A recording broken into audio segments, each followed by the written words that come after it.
to no disguise. Every headline I'm breaking it live. From the streets to the pressure up top, we see it all, yeah, we connect the dots. Weekly rain, yeah, we run it down. Truth hit different when it wear a crown. No fluff, no cap, just facts in sight. Welcome to the weekly rain report. Let's get into it tonight. Disclaimer: this broadcast is intended for commentary, discussion, and entertainment purposes only. All topics and statements are based on publicly available information, including news reports, social media content, and third-party sources, which may include allegations or unverified claims. The views expressed are opinions and should not be interpreted as confirmed facts. This content is not intended to harm, defame, misrepresent any individual, organization, or entity. Viewer discretion is advised. All right, everybody, welcome in to the Weekly Rain Report, where I break down the biggest headlines of the week with real stories, real perspectives, and real impact. Tonight, of course, I have a heavy show for y'all. Tez was in the building first. Welcome in, Tez. I appreciate you being here. This computer has done me for a loop, y'all. So y'all just be patient with me. I appreciate y'all being here, though. So tonight I got a heavy show. I'm starting in Mississippi, where a 1-year-old baby was unalived during a police response to a shoplifting call. I also have where we're going overseas, where the tension between Iran, the U.S., and the Strait of Hormuz could impact the entire world. And I'll also look at a fatal Tesla crash in Texas, a deadly resort fire in the Dominican Republic, and a historic election night right here in my hometown of Columbus, Georgia. And a little bit of drama over in the BIG3 League, and then I'll end with a soul reset about a father who is proving that life does not end when tragedy hits. So let's get into it. Hey, Miles, I appreciate you being here. I'm having some technical difficulties and I'm trying to get them straight, but I'm here, y'all. Nonetheless, I'm here. So I'm going to get into it. The first story I have is, y'all bear with me, hold on. It's about this Mississippi. What happened down in Mississippi with this baby. So hang on one second. I don't think I got it as breaking news.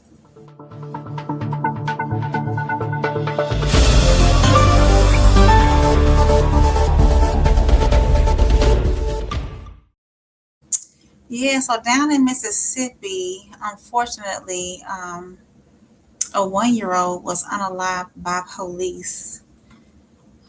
Let me get that story pulled up, y'all. Hold on one second. So I'm going to begin with one of the most heartbreaking stories that's going on in America this week. There was a 1-year-old little boy named Kohen Wiley.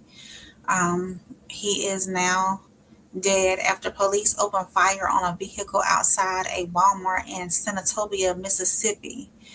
And the reason the officers were there in the first place, they were there because there was an alleged shoplifting call involving diapers. So let's walk through exactly what investigators say happened.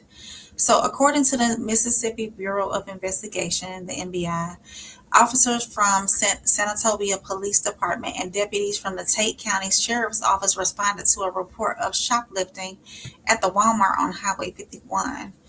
Authorities say they encountered 2 women and a 1-year-old child leaving the store and getting into a vehicle. Police say they attempted to stop the vehicle, but the driver allegedly drove toward an officer and nearly struck him. So that's when the officer opened fire on the vehicle. The vehicle left the parking lot and made its way to a nearby hospital. Inside the car were Kohen Wiley, he was 1 year old, his mother, and his mother's friend who was driving. Unfortunately, Kohen was pronounced dead. The driver suffered critical injuries, and the mother was physically unharmed, though. So that's where the story becomes a little bit more complicated, y'all. His family disputes that the police version of events wasn't the same as what happened. His mother says she lifted her baby into the air trying to show officers that a child was inside the vehicle before shots were fired. And she also disputes that the driver was intentionally driving towards officers, saying that the vehicle was moving away and not attempting to strike anyone. Civil rights attorney Ben Crump is now representing the family and says Cohen's mother was never charged with a crime and is demanding the release of all body camera footage and Walmart surveillance video as well. The community response has been immediate. Protests have erupted outside of that Walmart and City Hall, with demonstrators demanding transparency and accountability. Law enforcement officers have been in riot gear, eventually dispersed those crowds using chemical irritants, and tensions escalated. So I'm going to pull up the video that I have, and then we can go from there. And this is the latest update. This is kind of long, so I'm going to skip through some of the parts. Oh, yeah. I'll skip through some of the parts, and then we'll go from there. So y'all bear with me, because like I said, I'm trying. My computer did some funky stuff the other day, and I should have delved into it a little bit further than what I have been. Yeah, I know, right? Miles said, what the F? Hey, Tristan. I appreciate you being here, Tristan. I don't even have my vertical up, y'all. It's been, my Chrome is acting crazy, because I usually have Chrome going, and now I'm on Edge, Microsoft Edge. So yeah, so I'm gonna add this to the stage, and we're gonna listen in. Like I said, I might skip through some of the parts. I really wanted to get the take of the mother, and then we'll go from there.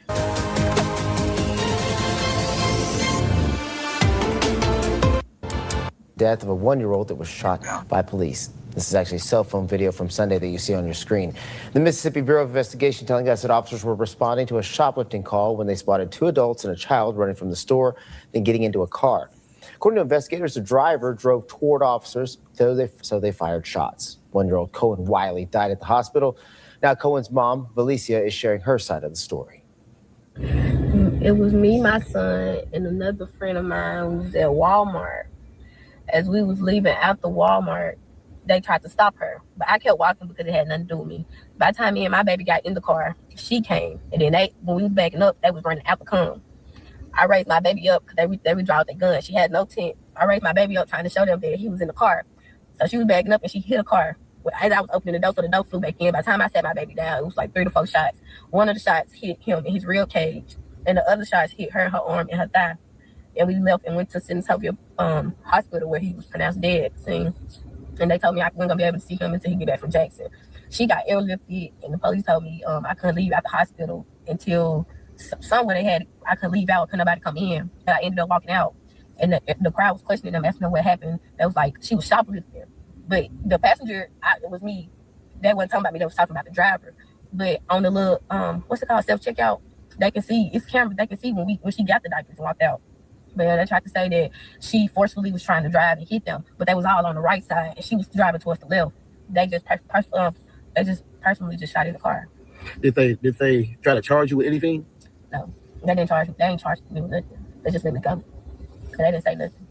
They just kept telling the crowd that they were shoplifting. But I don't know if they found anything, because it's nothing found. Okay. Powerful misstatements there from the mother. Attorneys representing Cohen's family are calling for the release of the key video evidence. That request includes body camera footage, dash camera video, and surveillance video from the Walmart where the incident happened. ABC 24 Shakina Davis is in Senatobia with what the family's legal team is demanding. I'm standing outside of the Senatobia Walmart where the shooting happened Sunday. Now the family's attorneys say answers to some other questions may be found in video they want released. We want to see the body cam footage from the officers. We also want to see the footage from Walmart. And the family is just wondering why the officer dispatched his service gun knowing that there was a child in the car. Attorney Van Turner is representing the family of 1-year-old Kohen Wiley and assisting civil rights attorney Ben Crump. He says the family is seeking video from multiple sources as they try to better understand what happened. According to the Mississippi Bureau of Investigation, officers responding to the shoplifting call at this Walmart encountered 2 adults and a child inside a vehicle. Investigators say an officer fired after the vehicle drove toward law enforcement. Kohen Wiley was later pronounced dead after the vehicle arrived at a nearby hospital. Well, we want a transparent investigation. Wait, did y'all say that though? It seemed like, let's go back. It seemed like she was driving off. Attorney Ben Crump. He says the family is seeking video from multiple sources as they try to better understand what happened. According to the Mississippi Bureau of Investigation, officers responding to the shoplifting call at this Walmart encountered 2 adults and a child inside a vehicle. Investigators say an officer fired after the vehicle drove toward law enforcement. Kohen Wiley was later pronounced dead after the vehicle arrived at a nearby hospital. But we want a transparent investigation. We want a thorough investigation, and we want to make sure that there is no chance of any type of cover-up. The officer involved has been placed on leave without pay while the Mississippi Bureau of Investigation continues its review of the shooting. Turner says the family believes the release of video could help answer questions and provide clarity for the community. This was a horrible tragedy. No 1-year-old child deserves to pass away from this earth like we've seen here in this case. So they're just asking for your prayers and they're asking for your support. Turner says the family's legal team is continuing to work with attorney Ben Crump and expects to provide additional updates later. The Mississippi Bureau of Investigation says its investigation remains ongoing. In Senatobia, Shakina Davis, ABC 24 News. Now, in those first 48 hours after the shooting, the case gripped national headlines. The commissioner for the Mississippi Department of Public Safety held a news conference to address some of those concerns. And so I want you to be assured that it will be a thorough investigation and it will be one where transparency is there. I'll be glad to answer any questions from the media first, if there are any that you might have about the process. I will not get into the details of the investigation. I would have everybody keep in mind, this just occurred about 48 hours ago. So it's still a very, very new investigation. Approximately Fox 13 News question about the actual video. When is that expected to be released? A lot of people keep asking about that. I know that there's a process with a certain time frame. The way that we've handled it in the last 4 years is we will release that once that investigation is complete. And once that part of the process is done, if you think about any other criminal case, we never release evidence before that time. It's too much that's too much background noise for me, y'all. But let's see. Basically, he's just saying that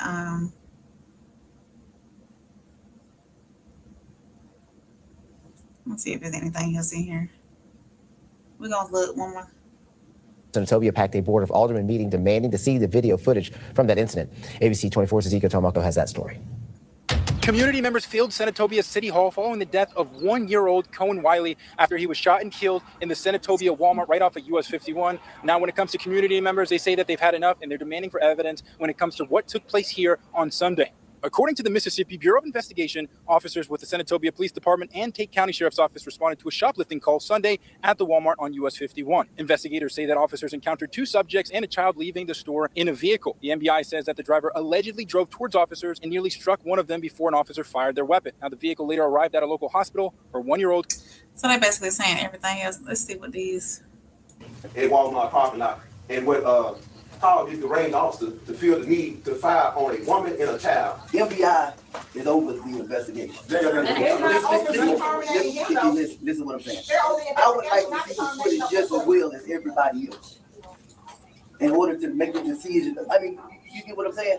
Brother, I understand. We need to suspend him without pay. Suspending him without pay until FBI finishes their investigation. City leaders also announced that the officer involved had been placed on administrative leave without pay pending the outcome of the investigation. Mississippi Department of Public Safety Commissioner Sean Tyndall says that investigators are working to collect evidence and to complete a thorough review of the incident. It's one of those things that across the board, it takes time. Again, this happened on Sunday. We got to gather a lot of that evidence, and it doesn't just happen as quick as everybody wants it to. I understand that, but I cannot allow expediency to overtake the quality of the work that we're expected to do in these types of cases. The Mississippi Bureau of Investigation tells ABC 24 specifically that this remains an ongoing investigation and that, again, they're going to continue to send more information to the Attorney General of Mississippi when it comes to what took place at the Walmart. And see, they out there protesting. What good it? The video of one of the protests surrounding the shooting outside of that Senatobia Walmart. Police deployed tear gas yesterday and a large crowd gathered outside the store. They had to close early after hundreds of people gathered there following a march from City Hall to the Tate County Courthouse. Now, this actually isn't the first time Senatobia has been at the center of investigations drawing national attention. In 2023, police arrested a 10-year-old boy after an officer saw him urinating beside his mother's car outside of a law office. The case sparked lawsuits and led police leaders to acknowledge. We ain't. So yeah, y'all. It's a sad situation all the way around. Tristan said, I miss so many of y'all. Show, man, I'm slacking. It's okay, Tristan. We still here. We know your heart's here. Miles said, so she was just as brainless. Babies don't stop bullets. I think her whole purpose, Miles, and I'm not trying to stick up for her, was like, hey, I have a baby, don't shoot type deal. But I don't know. Tristan said the police were obviously reckless, but why would you hold your baby up instead of just telling them that you have a baby in the car? I understand. Miles said, if anything, shield the baby. Absolutely. Hey, Sco, welcome in, Sco. Appreciate you being here. Tristan said, exactly. If y'all came together, why would you leave her there? It sounds like she knew that the girls were stealing, allegedly. I think she did know. Tristan said, what's up, Sco? Yeah, so, of course, there's still facts that the investigators have to determine. Did the vehicle actually present an immediate deadly threat? Were there other options available? What do the body cameras show? Of course, those answers matter, but there is one fact that is not in dispute, that a 1-year-old is dead, and that's what makes this story so difficult. I think sometimes we become so accustomed to hearing officer-involved shootings that we forget to pause and recognize that there is humanity involved. This wasn't a robbery involving weapons. This wasn't an active shooter. This started as an alleged shoplifting call over what witnesses and family members say involved diapers. So whether those allegations prove true or false, we're left with a family planning a funeral for a 1-year-old. So that should make every one of us stop and be like, hey, what's really going on? Because if the lowest risk person in the entire situation is one who loses his life, then every American, regardless of politics, should want to know exactly how we got here. So coming up next, let's see. Tristan said, rest in peace to that baby. Yep. Miles said, yeah, but to leave Junior at home if you're going to go on a crime. Absolutely. If you know that's what you're doing, then why take the baby with you? Yeah, I wouldn't wish it on anybody either, Tristan. No, absolutely not. So, and I keep clicking on the wrong stuff. I'm so used to clicking on Chrome, y'all. So used to clicking on Chrome.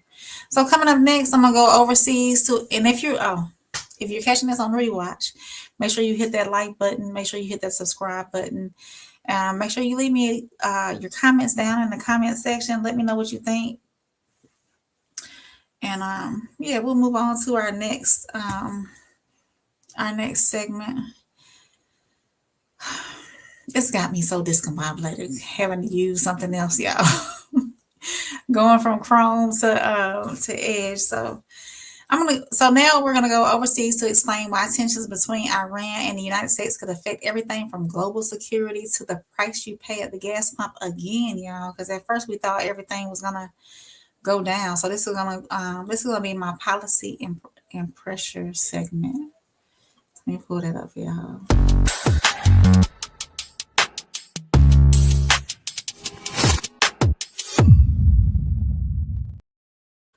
So yeah, they acting up over there on the other side of the world again. Iran and the United States are giving very different messages about the status of the Strait of Hormuz, one of the most important oil shipping routes in the world.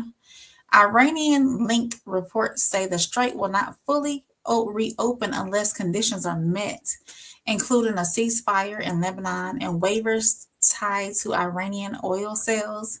Reuters reported that Iran's Tasnim news agency said reopening the strait is tied to both regional ceasefire demands and sanction-related oil issues.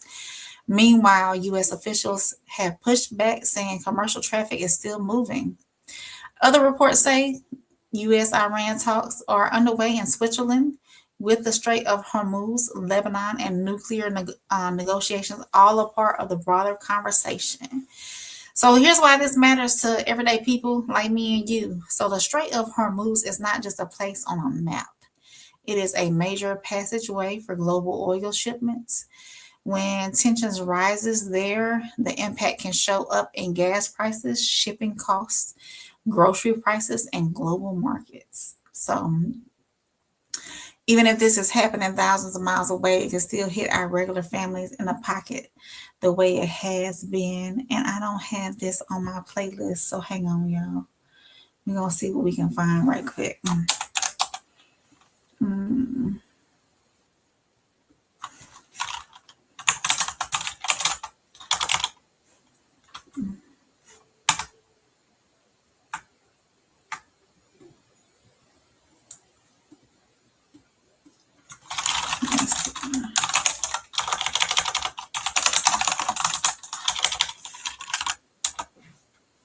Let's see. Yeah, here we go.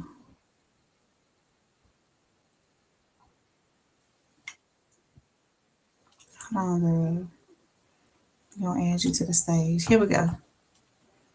We're going to listen in. Closed. This is a post here that's just coming in, and the Associated Press is reporting that Iran's Joint Military Command saying today that the Strait of Hormuz has been closed again, citing Israeli attacks in Lebanon and U.S. bad faith and, quote, its clear breach of its commitments by failing to end the war. The statement on state television also warned that, quote, if the aggression continues, subsequent steps have been planned. Ships had begun transiting the strait after the interim U.S.-Iran agreement was signed just a bit earlier this week. Now, we've been reporting here this morning that Israeli strikes on southern Lebanon this morning killed at least 16 people, including 2 children, hours after reports emerged of that ceasefire agreement. Now, the persistent fighting threatened that agreement between the United States and Iran to end the war in the Middle East. Bringing you this live look here this morning, courtesy of marine traffic of the Strait of Hormuz at this moment here as we're bringing you this breaking news. Once again, learning here that Iran's joint military just saying that the Strait of Hormuz has been closed again, citing those Israeli attacks in Lebanon. Iranian state television says the country's negotiating team is going to Switzerland for talks with the United States over their interim deal on the war. We already know that White House envoys Jared Kushner and Steve Witkoff are already there in Switzerland, and this is supposed to be held tomorrow. Now, the broadcaster cited a foreign ministry spokesperson in its report on Saturday. The trip was originally planned for Friday, but that was canceled. If you remember, Vice President J.D. Vance was set to go over there to Switzerland. Let me see. She's just talking about that meeting. So this We're is watching on Truth Social to see if we're going to be hearing from President Trump on this, as the Strait of Hormuz has now been closed. President Trump also had posted to Truth Social this morning on Iran, which I will share here with you. But we also saw Vice President J.D. Vance, as he was just on Fox and Friends moments ago, and he says that talks are progressing, with the U.S. focused on preventing Iran from rebuilding its nuclear program while maintaining leverage through economic and strategic pressure. Of note here, though, the Vice President did say this before this news just came out here, that the Strait of Hormuz has been closed. And this is that post here from President Trump via Truth Social this morning. And this is all he's had to really say about Iran as of now. He says, funny how the Democrats like to say that Iran is in a stronger position today than they were 3 months ago, despite the fact that they have been defeated militarily with no Navy or Air Force. That's why I call them the Democrats. But we are now following this breaking news coming in here from the Associated Press, reporting that the Strait of Hormuz has now been closed again, once again citing Israeli attacks in Lebanon and U.S. bad faith and its clear breach of its commitments by failing to end the war. If we get any more updates here from President Trump, we will bring it to you here on Live Now from Fox. yeah. So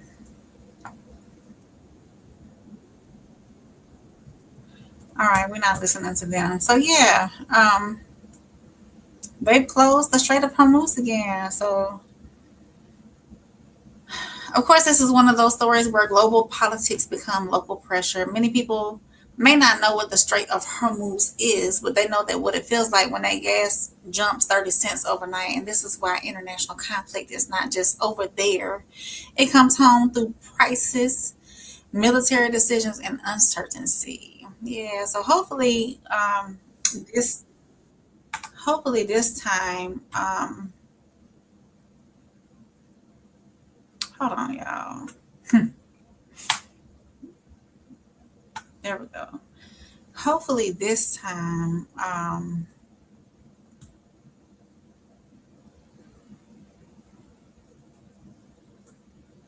it won't. So my house, supposedly it was open.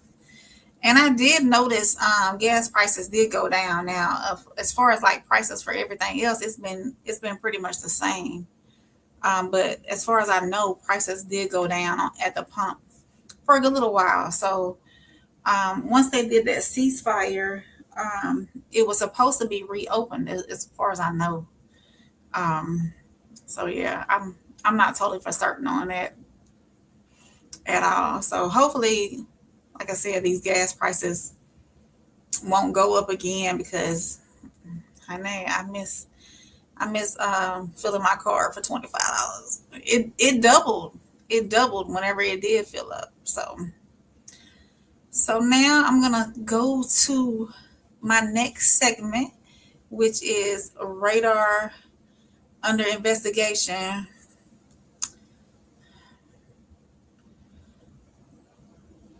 Where we're going to talk about this Tesla Autopilot crash that kills a woman inside her home. So let me let's go to my next segment, y'all. So if y'all, hey, before I do that, if y'all are catching this on the rewatch, make sure you hit that like button. Make sure you hit that subscribe button. Leave a comment down in the comment section. Let me know what y'all thinking about this. So let's move on to radar under investigation.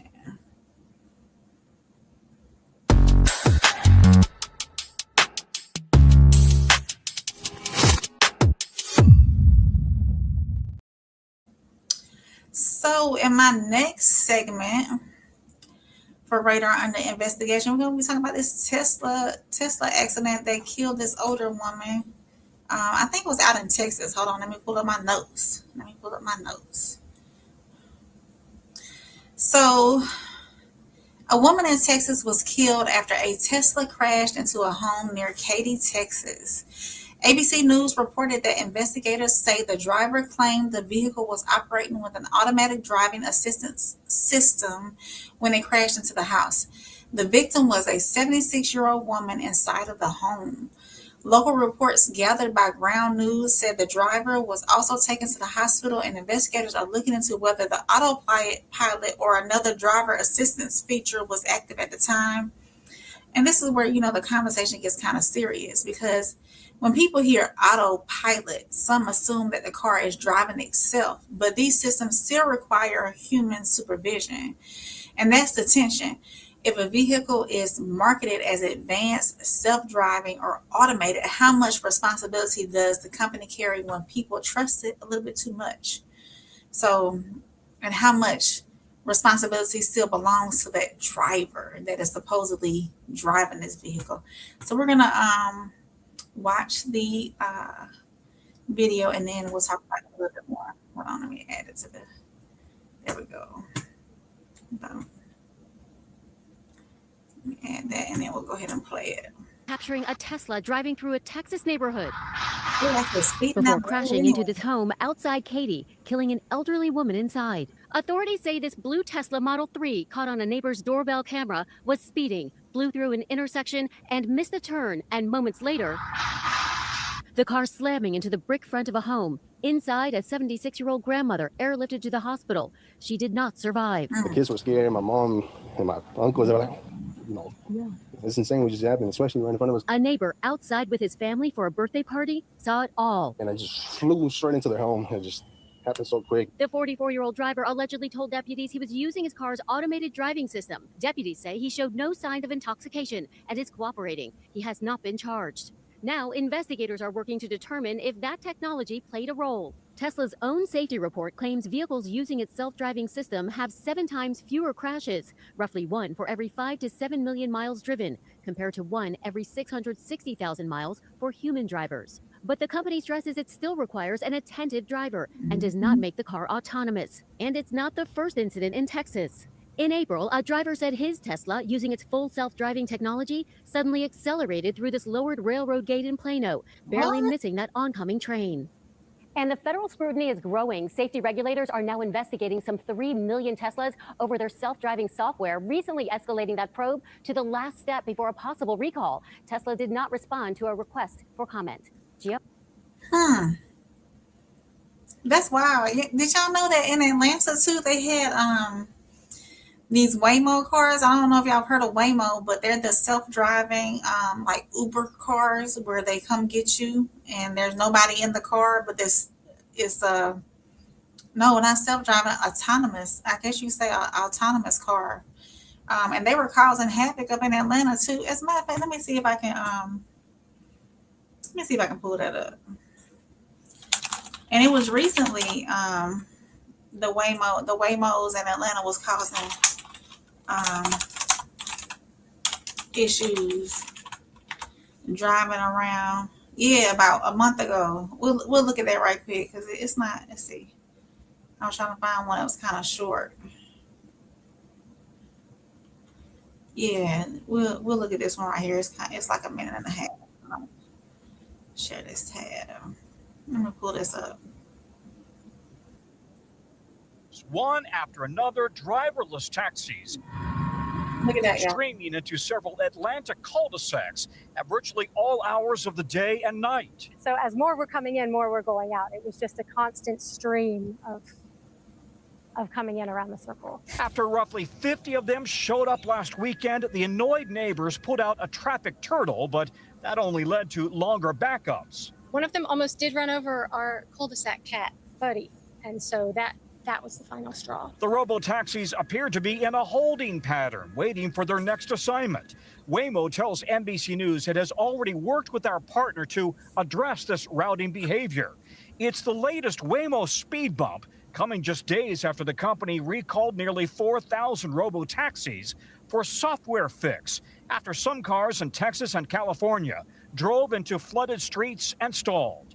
In recent years, Waymos have also failed to yield to school buses and caused rush hour gridlock. Nothing we are doing today with automated vehicle technology is safe enough. It's got to be better tomorrow. And that is the change in trajectory we need for vehicle safety in America today.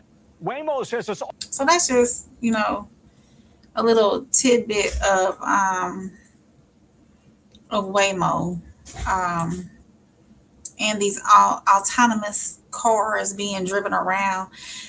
I would, going back to that the Tesla car, I'm gonna pull that back up because that security footage, that Tesla was flying down the road. And you would think that I'm gonna pull it back up.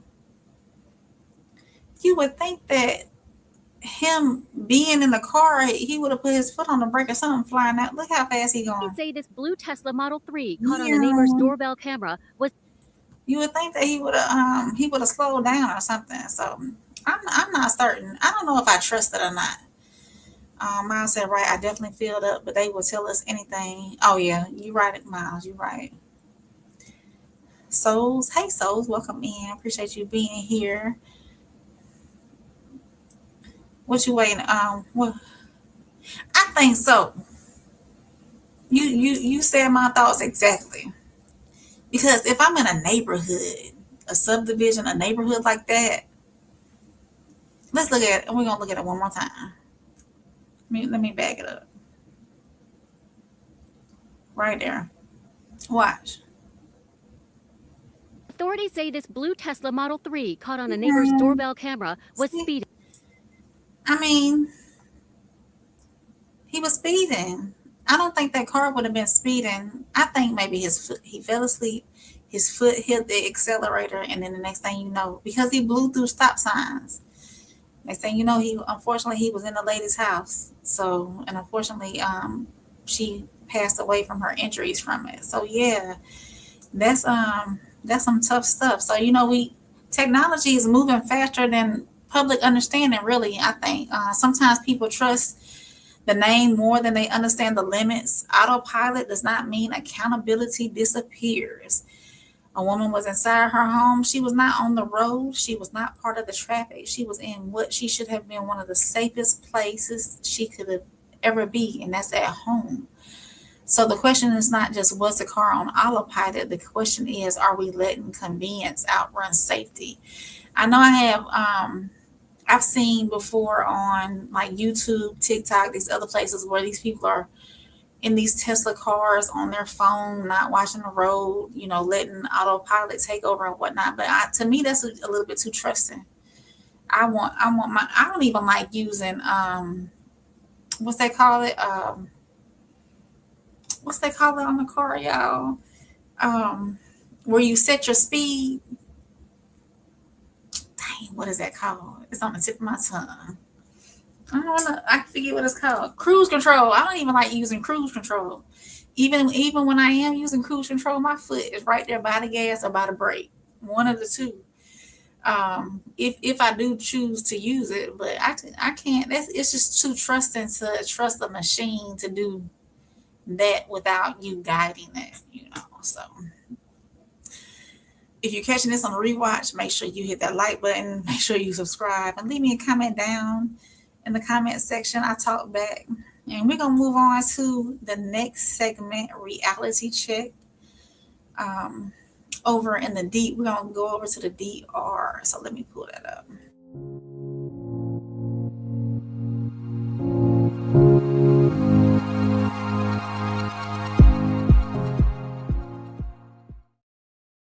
So we're going to go over to the Dominican Republic, where a massive fire broke out at the Viva Windham Dominicus Beach Hotel in Bayahibe. Don't charge me if I'm wrong on that pronunciation. We know how difficult Soft Rain has pronouncing things sometimes. So Reuters reported that nearly 1,700 tourists were evacuated, and a 46-year-old Italian woman, Francesca Valentino, unfortunately, she died. 3 people required hospital treatment, and 6 others were treated on site. Reports say that the fire spread quickly because of palm-thatched roofing and windy conditions. So the resort has been closed while the cause remains under investigation. So I'll pull that up, y'all, so we can see that it was to me like seeing the aerial views of the fire that was happening. Was unbelievable. So let's pull this up. We're gonna watch this. Terrifying scenes in the Dominican Republic. A massive fire tearing through the Viva Dominicus Beach Resort, popular with tourists on the country's southeastern coast. Flames ripping through the roof. Firefighters rushing to respond. The fire appearing to engulf a significant portion of the resort. Thick smoke pouring into the air near the country's iconic white sand beaches and turquoise water. One local man sending NBC News these images taken from a boat, showing the scale of the massive blaze. Yeah, it was definitely frightening to see. Canadian Nicole Andrewsician is on vacation at the resort next door, capturing several videos of the dramatic incident. A helicopter did come and started scooping water out of the ocean and was dropping it on to the fire. And it took a long time, it felt like, to get it sort of contained. NBC News reached out to Viva Dominicus Beach by Wyndham and was connected to a reservation department representative who confirmed a fire on the property broke out around 11 a.m. today. This video appearing to show the charred out aftermath near the resort's front entrance. A major blaze. That's a lot. It's like that whole resort became engulfed. Like, how does that even happen? Burning through a vacation paradise. And George Solis joins us now with more. I mean, George, the images are so dramatic. Is the fire still burning at this hour? Yeah, Allison, fire seems to have been contained. Nicole, who you heard from there, told us that it does seem that the worst of it is over. She's not seeing much of the smoke. Obviously, still some questions remain, and also lingering questions tonight about any fatalities or injuries. We also reached out to Wyndham's corporate office tonight, but did not hear back. We thank you for watching, and remember, I wonder, did they find, I'm gonna look right quick to see if they found a cause for that, fire.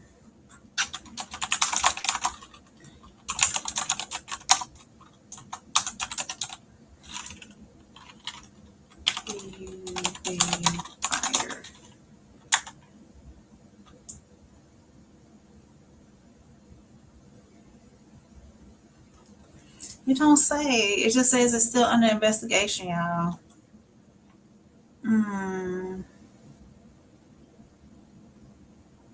Yeah, it just says it's still. It just said it spread quickly because of the flammable thatched roofing and strong winds. So yeah. Unfortunately, that one woman died. That Italian tourist died, and they had to they had to evacuate about 1,700 other people. So this is the kind of story, it makes me think about travel safety, because when we book vacations, when we look at the beach, we look at the pool and the food, the price, the views, the reviews, and all that. Most people don't ask, where are the exits? What's the evacuation plan? Are the buildings up to fire and safety standards? How fast can emergency crews respond? So it's not about being scared to travel, it's about being aware. Luxury does not always equal safety. And when you are in another country, you need to know what to do if something goes wrong. So before people book that resort, that cruise, that Airbnb, or that intentional trip, ask those safety questions too. It's not about just how pretty something is, it's about how prepared they are, So, hey, BG, welcome in, BG. I appreciate you being here.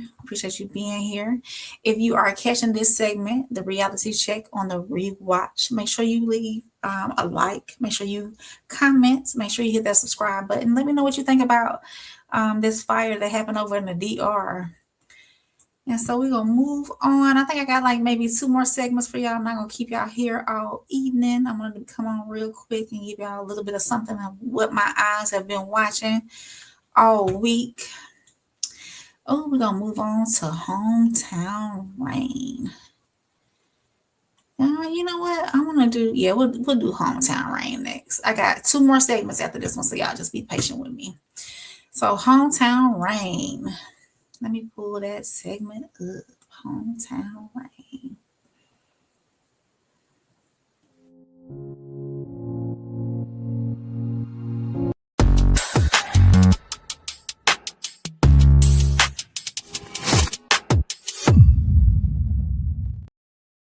All right. So recently here in Columbus, Georgia, we made history, y'all.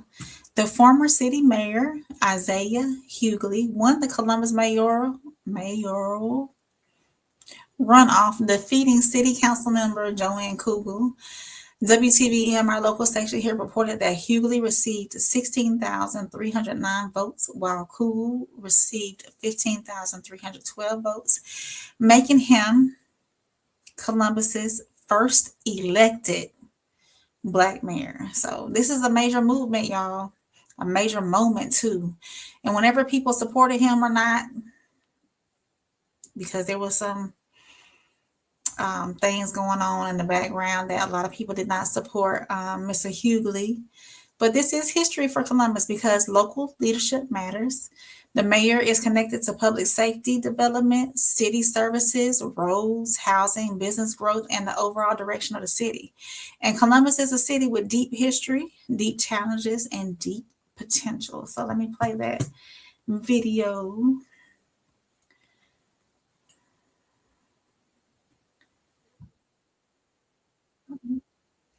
It would help if I did put it up on the screen, y'all.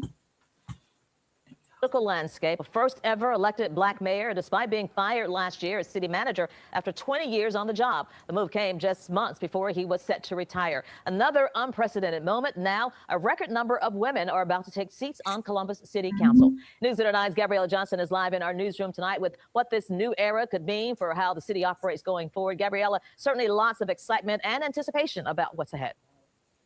Well, Barbara, Councilwoman-elect Dr. Kathy Cook says that it's not about gender or color, but character. And when the new members are sworn in, there will be 6 women on the council at the same time for the first time ever serving with the city's first elected Black mayor.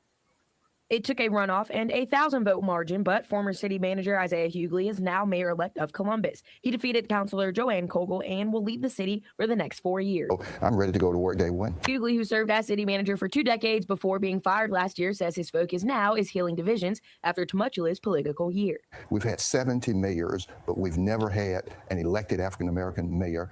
I'm honored, I'm grateful, and I think it reflects that we are a city that's in transition. That transition is also showing up on city council. When the new members are sworn in, Columbus will have 6 women serving at the same time, a first for the city. One of them is at-large councilor-elect Kathy Cook, who won both the special and general elections and will start serving right away. I'm just grateful. I'm still in the space of gratitude, and I'm just enjoying it. It's joy. The rest are current councilors: Toya Tucker, District 4, Charmaine Crabb of District 5, Simi Barnes of District 1, and new elects Sherry Aaron, District 3, and Becca Zajac, representing District 7. Cook says she's less focused on gender and more on the kind of leadership this new look council can deliver. I'm just excited about a fresh perspective and a new group of people that we can forge a relationship together of unity. I think more about character and intention. And so I'm hoping that we can all kind of set the same intention, and move agendas forward for the citizens with positivity, with professionalism, with decorum and respect. Both Hughley and Dr. Cook say that the real test starts now, turning that mandate into unity and solutions at City Hall. Mayor-elect Isaiah Hughley will take office in January for a 4-year term. Councilor-elect Dr. Kathy Cook will be sworn in by next month. Live in the newsroom, Gabriella Johnson for WTVM. So this is not just about representation. It's about responsibility. Making history is one thing. Leading after history is made is another. So congratulations to Mayor-elect Isaiah Hughley. But now the real work begins. People are wanting to see progress. They're going to want to see transparency, and they're going to want to see leadership that reaches beyond the campaign season. Although this title may be historic, but the impact will be measured by what happens next. I will say this. Over the last few years or so, and I understand Isaiah Hughley was city manager, and they did end up firing him. I can't remember exactly what the issue was with that. Our people spoke. And unfortunately, out of the 111,000 registered voters in Columbus, of course, only about 30,000, I'm going to say approximately 30,000 came out for this runoff election. So anybody who has any issues with it, if you didn't vote, you can't speak on it. But I will say this, I hope that I recently moved back to Columbus, and my hope and prayer is that with this new leadership coming into office starting in January, that we see some improvements in the city as far as its face, because there are a lot of I'm big on historical areas. There's a lot of places. Columbus has a lot of history, rich history. Not only are we located right next to one of the largest Army training bases in the United States, the home of the infantry basic training and other courses that the Army has here, officer candidate school and master gunner school and whatnot. And also the armor school is here now as well. Columbus has a lot of rich history, and doing so, there's a lot of places here that deserves attention to. I know recently, within the last year, I went down on our river walk, and there are some areas down there that just didn't have the attention that was needed in order to maintain the integrity of the history. There's plaques and information and artifacts down along the Riverwalk that looked like worn and not kept, not being taken care of. So my hope is that the city finds those funds to go in and restore some of those areas that has those artifacts and the history there for us and people. We have people coming in and out of the city all the time because of us being adjacent to Fort Benning military installation.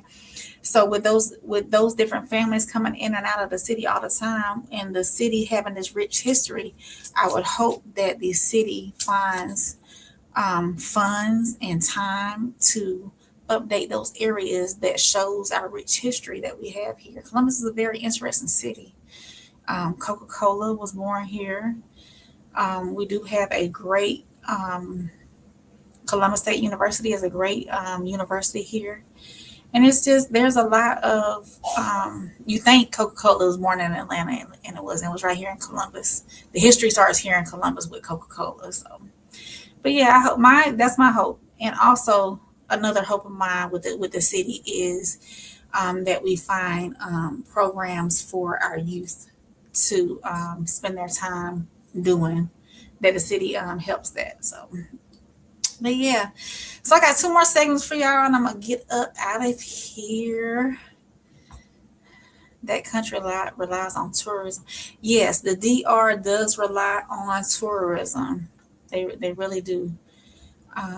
Super Mac, welcome in, Super Mac. I appreciate you being here. He said late. He said sup, let it rain. And he said 333 in the chat for the superior content. I appreciate you, Super Mac. I appreciate you. So we're gonna move on to, let me see what other I have for y'all. Hold on. Okay, yeah, we're gonna do the sports corner, and then we'll do our soul reset, and then we'll be up out of here. So let me pull that up.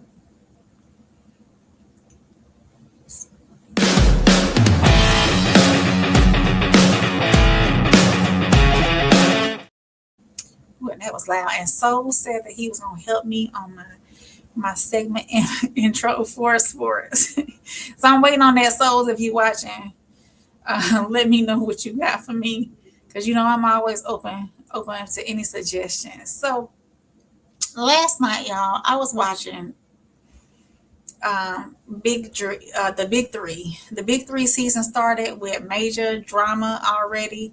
Michael Beasley and Dwight got into a heated altercation during the Big 3 play, and Bleacher Report reported that Beasley and Lance Stevenson were ejected later on and suspended even for the next game. Another Bleacher Report story said that Miami 305 game against the LA Riot ended in a forfeit after those altercations, with Beasley and Howard scuffling and Lance Stevenson also involved in a separate incident. So we know that the Big 3 is built on intensity.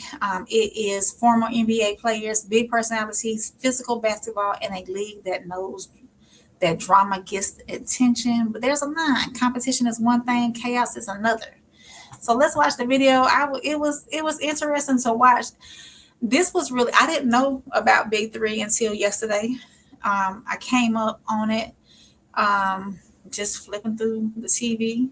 I think I was looking for the news, if I'm not mistaken. But let's watch this video right quick. Let me pull it up. Because I was like, really? Why are we really doing this? So let me add this to the stage. I think those fouls have to be called. Look at this, okay? Careful. We saw this last year too. And when it's the same thing. And when it gets near the stands is where it gets a little dangerous. Yep. I don't mind the physical play. I don't mind guys getting, into it a little bit, but don't let it spill over into a crowd. I mean, this second half, so to speak, has been choppy. And this is the 4th time that Michael Beasley has been on the ground right now. Stevenson going at it, and these two going at it. Oh, just an elbow in the face and them going back and forth.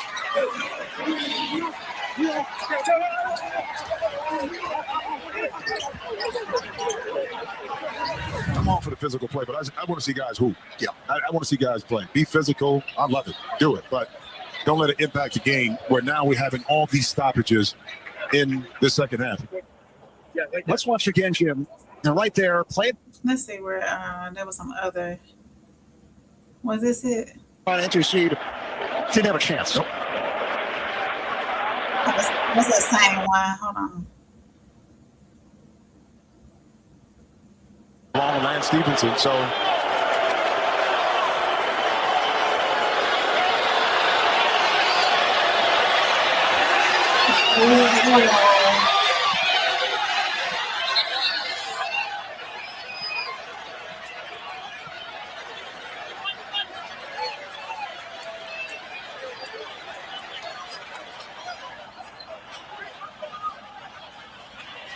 He's got to go. He's got to get off the court.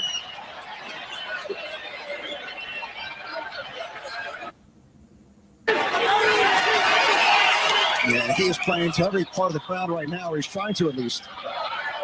He's found his fan and his kid to give his jersey.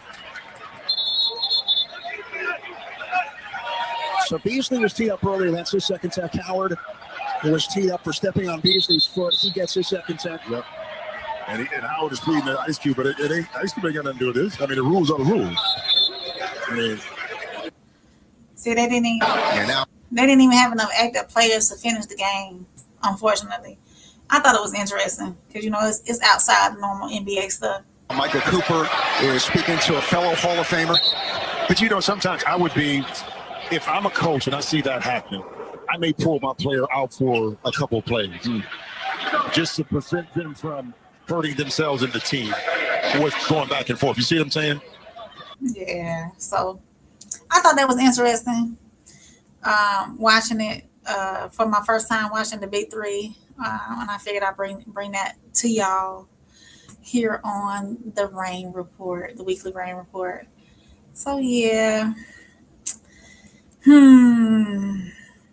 Does it help the Big Three or does it hurt it? Because yes, people are talking, clips are going viral. Names like Dwight, Michael Beasley, Lance Stevenson are going to bring attention, of course. But if the fight becomes bigger than basketball, the league has to decide whether it wants to be known for. You know, is it a competitive basketball league or is it becoming sports entertainment with basketball attached? And honestly, there is room for personality in sports. There's room for passion. There's room for trash talk, of course. But once players get ejected, suspended, and games get forfeited, the conversation changes, you know, because now the headline is not who won, you know. The headline is who lost control. Yeah. Roxy is in the building. Hey, Roxy, I'm glad you came. Ted said we is in here. We in here. Soul said laugh out loud. Soul, what you laughing at? You gonna help me with my segment opener? Mine said was Howard getting zesty. I think all of them was acting crazy. Just, you know, just foolish. Ted said Big Three is a great alternative to the NBA drought. Okay, I got you. Yeah, I didn't know about it until last night. I didn't even know it existed. I like sports, of course, but I don't dive deep into sports. So hopefully I'm gonna check out the schedule because it was interesting watching. It's not your normal NBA type stuff. I'm gonna check out the schedule and see when the next game is coming up. And if y'all are catching this on the rewatch, make sure you hit the like button. Make sure you subscribe. Make sure you comment down below. Let me know what you think about the Big Three. And yeah, we got one more segment, y'all. My soul reset. So y'all hang tight. Let me get that pulled up.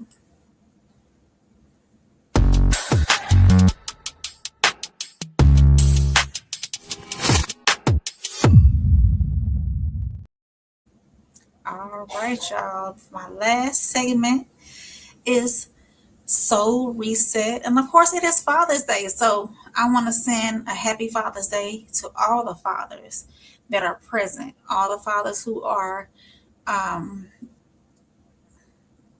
amazing fathers, great fathers who are doing father things. How about that? So this Father's Day weekend, though, ABC World News Tonight highlighted a young dad and a former Navy SEAL who was paralyzed from the waist down and is now turning tragedy into purpose by training toward becoming a Paralympian. This is the kind of story that reminds you that life can change in one moment, but purpose does not have to die in that same moment. He is a father who could have let tragedy become the end of his story, but instead he is using athletics, discipline, and resilience to show his children in the world that strength is not just physical. Sometimes strength is waking up and trying again. Sometimes strength is rebuilding a life you did not ask to rebuild, and sometimes strength is a way of letting your children see you fight through pain without giving up on yourself. So let me pull that up. I wonder if it's gonna let me make it big. I don't think it is. So let me add this to the stage. I wonder if I do this. Nope. Okay, it's coming from TikTok, y'all, because I couldn't find the segment by itself. So we're gonna listen in. Finally tonight, America Strong. A devastating injury changed his life forever. But one inspirational father is setting his sights on a new dream. David Charbonnet enlisted in the Navy after 9/11, becoming a member of SEAL Team 1 as his father had before him. But just 2 days before his first deployment, his parachute canopy stalled as he plunged 80 feet to the ground, leaving him paralyzed from the waist down. He's been wheelchair bound for the last 15 years. My wife was probably the biggest factor in making sure that I didn't just spend the rest of my life sitting on a couch. She's always pushed me to be adventurous, to dare, to be the man in the arena. Married to his high school sweetheart, David is now a proud father of 3, giving him new purpose. I want to be a good role model to my kids. I want to fail so they can see how to get back up. I want to suffer so they can see how to endure. I want to be daring so that they're daring. Teach my kids to be tough, to be adventurous, and go out and live their life to the fullest. And he's using his athletic prowess to achieve new goals. The California native is surfing again. Getting back in the water and do surfing like I used to, just in a different way. And now kayaking too, hoping to qualify for the 2028 Paralympic Games. Despite challenges, David is full of gratitude on this Father's Day Eve. Being a dad is life's greatest adventure. You got kids, pour into them. It'll be the hardest job you ever did, but it'll be the best job you ever did. I'm thankful for my kids more than anything I can ever say. Well said. Thanks so much for watching tonight. All right, y'all. That was your soul reset. I keep clicking on the wrong button. Yeah. So, in closing, there are people watching you survive things they never knew you were carrying. There are people being inspired by your strength, even when you feel weak. And sometimes the testimony is not that life never knocked you down. The testimony is, I got back up different, but I still got back up. So tonight's soul reset is this. Do not let one chapter convince you the whole book is over. You may have to adjust. You may have to grieve. You may have to rebuild. But as long as you still have breath, you still have purpose. And purpose does not need perfect circumstances. It just needs a willing spirit. Yeah, y'all. So I really want to thank everybody for coming in. Hey, Classic. And Tess said, thanks, Rain. So yeah, all my fathers out there who are showing up, who are protecting, providing, provisioners, all in any and every disciplinarians, all any and everything in between. Make sure you get you a cold one tonight. But yeah, let me y'all, I'm lost tonight because my computer has been doing some crazy stuff. I appreciate y'all coming in and spending your time with me. We went over some of the biggest stories this week that I felt were important. So tonight we talked about the tragic death of the baby Kohen Wiley in Mississippi, raising tensions around Iran and the Strait of Hormuz. A deadly Tesla crash in Texas, a resort fire in the Deep R, history being made in Columbus, Georgia, drama in the BIG3, and a father reminding us what resilience really looks like. And as always, I want y'all to think which story stayed with you the most this week. Make sure y'all drop it in the comments. If you are catching this on the rewatch, make sure you like, make sure you subscribe, make sure you share it with somebody who might find this information useful or interesting. Yeah, let me see. Miles said, happy Father's Day, y'all. Happy Father's Day. I want to thank everybody who was here. Tez was in here. Miles was in here. Tristan was in here. Sko was in here. Yeah, Souls was in here. BG stopped by. Supermax stopped by. Roxy was in here. Tez. Yeah, Classic. So thank y'all for being here with me this evening. Make sure y'all catch me on No Middleman tomorrow night with Souls and Uncle Plug TV. I am part of the Raw Society Coalition. As a matter of fact, before I leave, I'm going to bring that up so y'all can see exactly where to find everybody If y'all go over to the Raw Society Coalition, the Raw YouTube page, you can find all of us there. Let me show it. I'm gonna share this tab. I'm gonna show it, add it on the stage. Yep, there we go, y'all. It's myself, Rain. You got Classic. You got Souls of Thought, Uncle Plug TV, and the Teds Down. We are 5 content creators, streamers here on YouTube and all these other streaming services, TikTok, Kick, Twitch, all that. Yeah, Classic. I've been here since 7 o'clock. My Souls told me he didn't get a notification.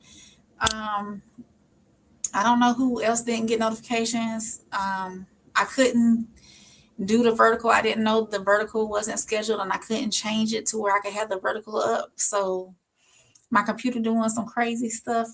It's been one of them couple of days here. I'm gonna sit back and figure it all out though once I get off live to make sure this does not happen again. But I appreciate y'all coming through. And Supermax said, "Happy Father's Day, y'all," and thank you, RSC. Thank y'all. But with that being said, I am part of the Raw Society Coalition. Of course, we have everybody up here at the top that I introduced y'all to. If y'all click on the link section, it has everything where you can find us on Instagram, Facebook, TikTok, X. All of our individual pages are here as well. The founder, Souls of Thought, he is here. The Classic Codes here. Myself, Soft Rain, is here. The Teds Down is here. And YouTube, Uncle Plug TV is here as well. And our Discord, a link to our Discord. We have a Discord that y'all can connect with us on. And but yeah, make sure y'all go to each one of those pages and make sure y'all hit that subscribe button. Make sure y'all like things. Make sure y'all share us with everybody else. And Classic said, "I'll share this. We have to get the algorithm popping." Absolutely, Classic. Absolutely, Classic. I am cooking up some stuff for y'all too this week. Hopefully, I can get it up and rolling this week. I have a special show in store coming up. So make sure y'all keep your eyes open for that. Again, happy Father's Day to all the fathers out there doing those fatherly things. Of course, and I'll break this down and make sure y'all, if y'all catch these segments after I break this down and start posting them, make sure y'all leave a comment. Okay. So that's all I have for y'all tonight. As always, I am Rain, and this has been my weekly Rain report. Real stories, real perspectives, real impact. I appreciate y'all, and I will see y'all. Wait, hold on. Wait. Tomorrow night, you can catch me, Uncle Plug TV, and Souls of Thought. Matter of fact, I think he has it up already, if I'm not mistaken. Let me go to his page. I thought I saw it earlier. And he does. He has it up. So I'm going to drop this link for tomorrow. Y'all come catch us tomorrow at, what time are we going on? 9:50. 9:50. There's the link. Make sure y'all go over there. Turn your notifications on for the link. Hit subscribe. All that good stuff as well. We will be live tomorrow at 9:50 Eastern, 8:50 Central, and all those other time zones. Y'all have to figure that out on your own. Make sure y'all come out. We're talking about the cycle of manhood. Phase on love. Child support controversy sparks a bigger question. Is fatherhood measured by money, time, presence, or all three? So that's going to be an interesting topic tomorrow night. Make sure y'all come out. We are live almost 7 days a week. The Raw Society Coalition is. I know Classic goes live. He had a great show the other night because Classic is a rapper, a music artist as well. He dropped all his hits for us on that episode. And if y'all missed it because I think he done archived that. So make sure y'all turn on your notifications for that too, because he blessed us with a lot of his catalog, some things I had never heard before. And they sound just as great as everything else. So make sure y'all tap into Classic. Classic has 4 pages. Go over to his page. He's got all those 4 channels for you on so you can catch all kinds of content, sports, sociology, his rewinds, his clips, all of that on all his pages. Tez is my news brother. He focuses on the news, the top news of the day. He'll come midday, and he has Nightcap as well. You're welcome, Classic. You're welcome. He has Nightcap as well, bringing you some relationship stuff during the night. Souls of Thought. He has a new page up too. It's called The Faceless Father. Make sure y'all go over there if y'all haven't done so already. Unmap it. Let me pull that up.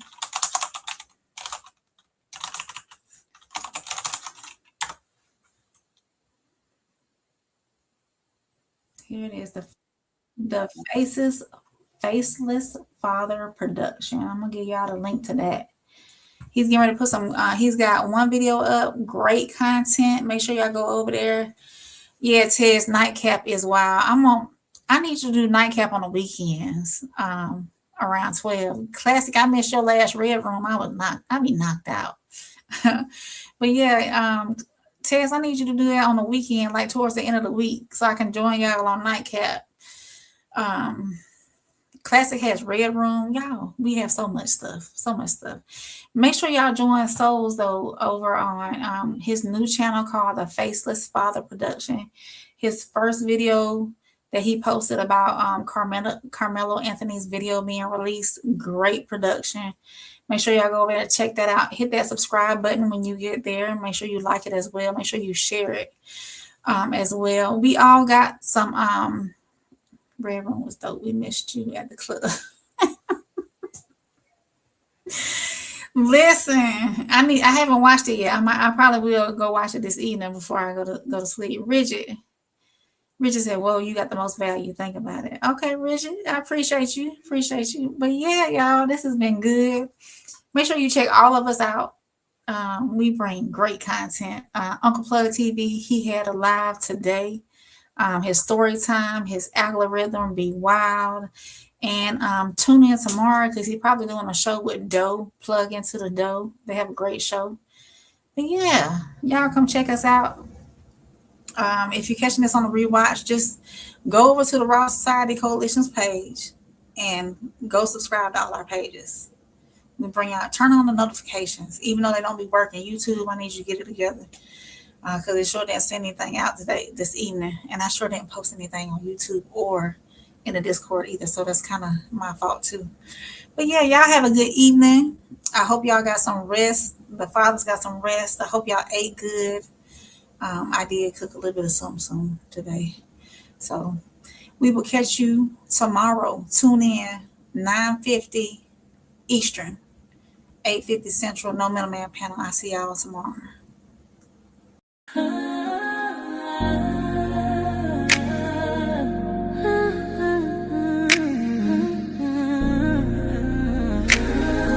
It's your girl, Soft Rain.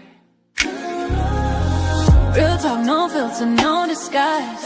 Every headline, I'm breaking it live. From the streets to the pressure up top. We see it all, yeah, we connect the dots. Weekly rain, yeah, we run it down. Truth hit different when it wear a crown. No fluff, no cap, just facts in sight. Welcome to the weekly rain report. Let's get into it tonight.